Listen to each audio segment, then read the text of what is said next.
The Rambam had said, Ketzad Nisvadim. How does one make the confession? Omer Ona Hashem. Please God. Chotosi ovisi poshati lefonecho. Each term is addressing a different level of transgression. Chotosi is inadvertent. Ovisi is deliberate. Poshati is defiant. Whatever level he transgressed, I've sinned. I've deliberately sinned. I defiantly sinned. Lefonecha, before you.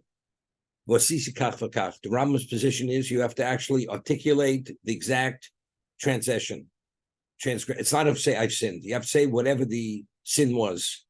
I ate not kosher. I violated Shabbos. I spoke lashon hara. Whatever it is, the sin has to be articulated. Hari nichamti uboshti. I regret and I'm ashamed b'masai. I'm ashamed due to doing those actions, my behavior. So it's interesting. Rambam says uboshti.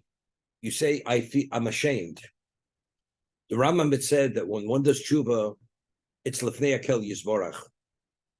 You sense you're speaking to God, and you're saying, I sinned before you, God. Meaning it's not only I transgressed, I did something which the Torah does not permit. It was in your presence. So because it's in your presence, it's boshti, there's a degree of shame. Where did I have the audacity, the arrogance to sin, even though it was in your presence? And I will never return to do this action. Ze'ikru shel tshuva. That's the essence of, ze'ikru shel vidoy. That's the essence of vidoy. That's basically what you have to say. One who increasingly confesses, umarich inyan zeh, and speaks more lengthy regarding this issue, that person is praiseworthy. The more one confesses, does it multiple times, and he elaborates, and he expands, and he's more expressive regarding the sin and regarding the commitment, he's praiseworthy. So we explained that. The Rambam had said at the beginning, whether one violates a positive, negative commandment, whether it's deliberate, inadvertent, when you do tshuva, one has to confess. And you have to have the remorse, and you have to have the commitment. The person didn't say Kriya Shema. We understand. He did the wrong thing. Now, to undo the wrong, you have to go through this process. What about if you did an act, which that act itself innately was an act of atonement? For instance, a person brings his sin offering, his guilt offering, Osham. When they bring their korbanos, the sacrifices for their inadvertent transgressions, all is donon, because the times you bring an Osham, a guilt offering, even when it was deliberate, the korban does not atone for them unless they do tshuva. The korban itself must be predicated on tshuva. The Gemara tells us, when you bring a korban, one does smicha. The one who brings the sacrifice leans on the animal. And when he leans on the animal, he makes a confession. That's called vidui, the verbal confession. So we're saying, well, though you brought the animal for atonement, if you did not confess, one does not have kapara. One does not have kapara unless you did tshuva. We had discussed if one feels the remorse in his heart, makes the commitment in the future, but one doesn't verbalize it.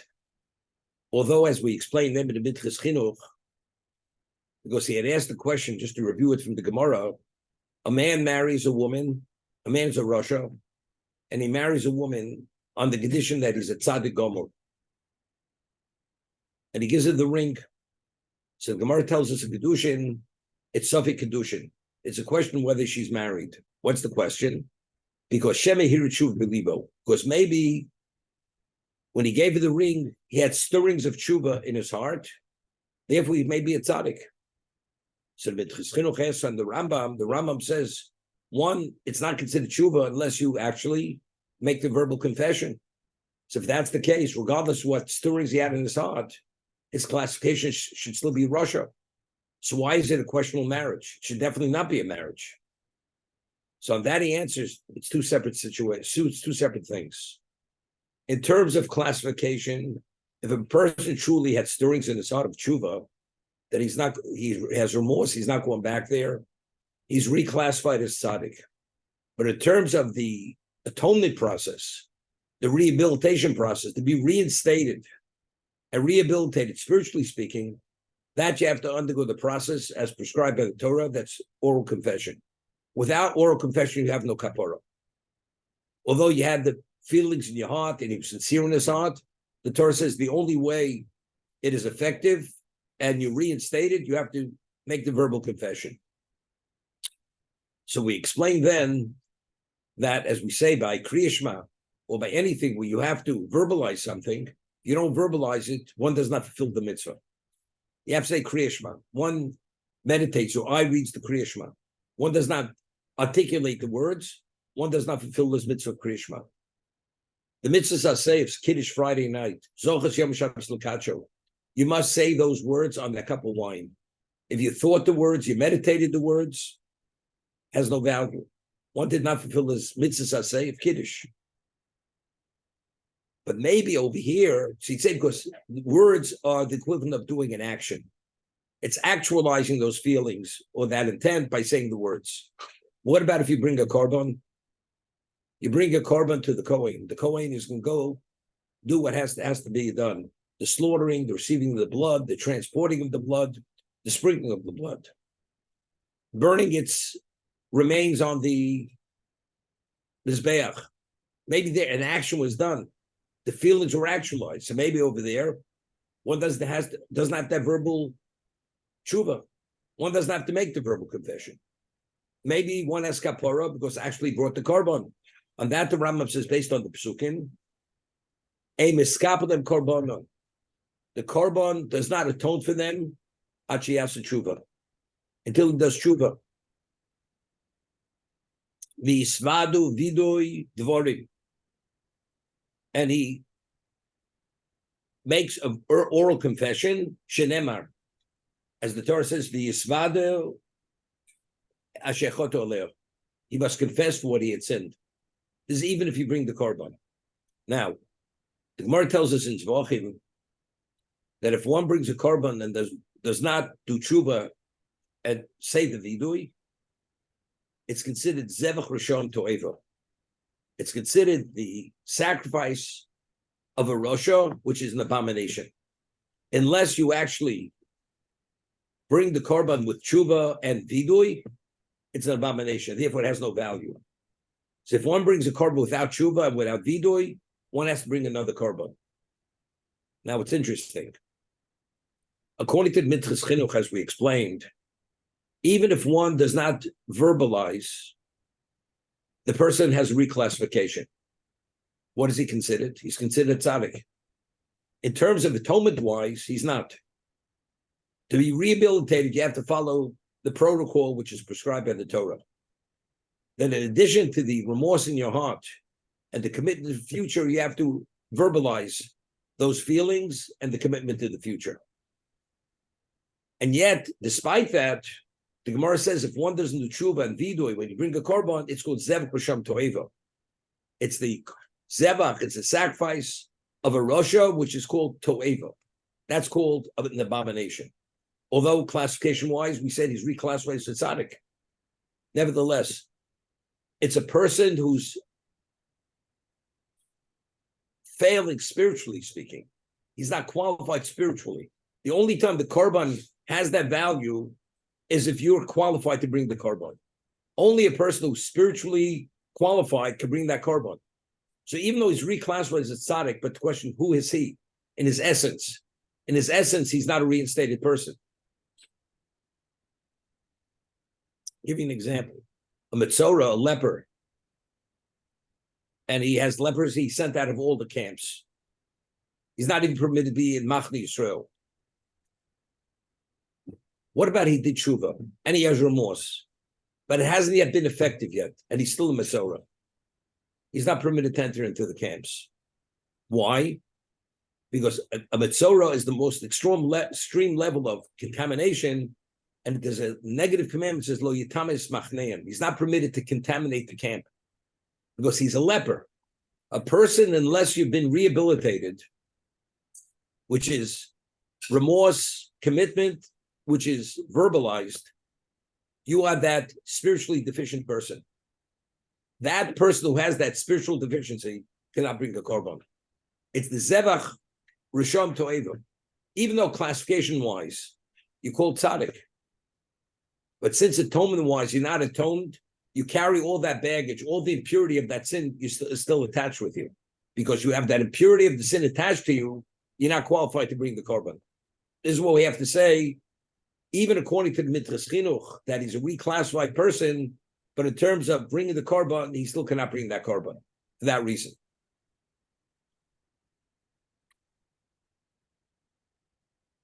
Okay? So we're saying, even though you actualize those feelings by bringing the korban, nevertheless, the pasuk says you still have to have vidui. You need the oral confession. The Mishnah tells us in Sanhedrin that the 4 death penalties, skila, sreifa, herring v'chenek, based on the severity of the transgression, that determines the type of death penalty. Skila is the most extreme level of death penalty, stoning. The Gemara tells us that before a person is put to death, the Sanhedrin, they tell the person to do tshuva and to say vidu. Because killing a person is not because he did a terrible thing. He deserves to die because this is just, we want to take out a bad person. But rather, the death penalty is part of rehabilitation. You rehabilitated. The person is spiritually rehabilitated. So since it's an act of spiritual rehabilitation, he has to do tshuva and do vidui. You would think a korban, we understand, it's something outside of the person. The korban must be accompanied with what? With that vidui. Because who's bringing that korban? As we said, the person's spiritually deficient. But what about if the person's, his life is being taken? I mean, there's nothing more valuable than your life. If the person's life is being extinguished, whether it's stoning, whether it's burning, sword, or strangulation, you'd say maybe over there you don't need vidui. Maybe we're talking about he did tshuva. In his heart, he repented. But the oral, the actualization, the verbalization of those feelings, maybe it's not necessary. Because his life is being taken. Nevertheless, the Torah says, even though you're being put to death, that death penalty, the act of putting him to death has to be predicated on tshuva. And only then is he atoned. Only then does the death penalty, putting him to death, does it rehabilitate him.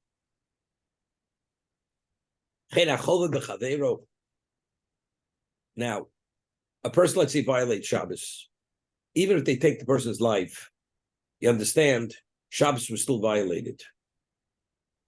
If a person committed murder, chas v'sholom, even if they put him to death, he doesn't bring back the victim, bring him back to life.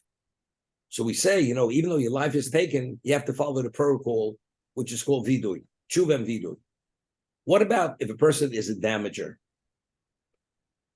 So there's an obligation on a Torah level, it's called tashlumim. What is tashlumim? Tashlum is called restitution. I'm restoring what I took from you. Maybe if I mazik you, if I damage you, maybe just paying the value of the damage to you or fully restoring it, maybe it's enough. Does one have to do tshuva? According to Rabbeinu Yonah, when one damages another person, since it's an infringement on his possession, you're a violation of lusizo. It's a subcategory of stealing. So he'd say, since I'm restoring what I damaged, maybe that's enough. The act itself speaks for itself that I'm restoring you to where you were. I'm making you whole. Maybe there one doesn't have to do tshuva and vidui. The Rambam says, no, even by mazik, even when you're a damager, although you're doing restitution, it's called tashlumim, you're restoring the person fully, nevertheless, one has to do tshuva and vidui. But since you violated a Torah law, even inadvertently, the Gemara tells us, when it comes to damages, a person is always held accountable.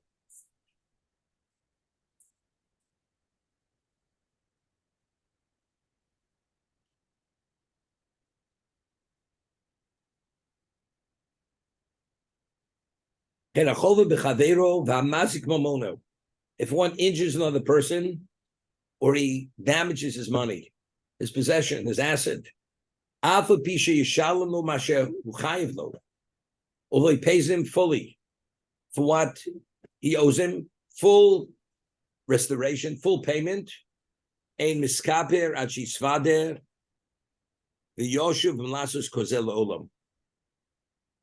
after he's confessed verbally and he commits himself that he will never do it again. Every level of sin between man and man. It's between man and man. You need what? But I paid him. I restored him. Even he gave him extra. It's nothing to do with it. You still have to have vidui.